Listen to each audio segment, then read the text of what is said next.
Men's collection. আমি আজকে যেগুলো দেখাবো এগুলো নিউ কালেকশন একদম টি শার্ট। ঠিক আছে, প্রত্যেকটা কালেকশন কিন্তু খুবই স্মার্ট এবং খুবই প্রিমিয়াম কোয়ালিটির, ইউনিক কোয়ালিটির, একদম নিউ কালেকশন।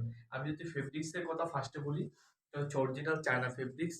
ফেব্রিক্সটা খুবই স্মুথ এবং খুবই সফট এবং খুবই স্টিচ, যার কারণে কিন্তু আপনি গরমে কিন্তু ইজিলি পরতে পারবেন, লং টাইম কিন্তু ব্যবহার করতে পারবেন। কোনো ধরনের কিন্তু ওয়াশ করার পরে ফ্যাকাশে হবে না, ড্যামেজ হবে না, কালার নষ্ট হবে না।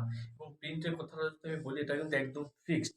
ঠিক আছে, ওয়াশ করার পরে কিন্তু এটা আপনি কখনোই উঠাতে পারবেন না। ঠিক আছে, এবং আমি যদি এটার ইয়াগুলো দেখাই, দেখেন এটা কিন্তু সুন্দর একটা লেবেল আছে। ঠিক আছে, স্লিপে দেখেন, স্লিপে কিন্তু খুব সুন্দর একটা ডিজাইন রয়েছে এখানে, একদম ফিক্সড ডিজাইন। এবং ফিনিশিংটা দেখেন, জাস্ট অ্যামাজিং ফিনিশিংটা দেখেন। এগুলো সম্পূর্ণ আমাদের নিজস্ব ফ্যাক্টরিতে তৈরি করা। ঠিক আছে, আর টোটাল আপনার এই কালেকশন গুলো কিন্তু সম্পূর্ণ আমাদের নিজস্ব ফ্যাক্টরি তৈরি করা। ফেব্রিক্সটা হচ্ছে original China fabrics. China fabrics হওয়ার কারণে কিন্তু ফেব্রিক্সটা কিন্তু খুবই হাই কোয়ালিটির একটা ফেব্রিক্স। ঠিক আছে, টোটাল হচ্ছে সবকিছু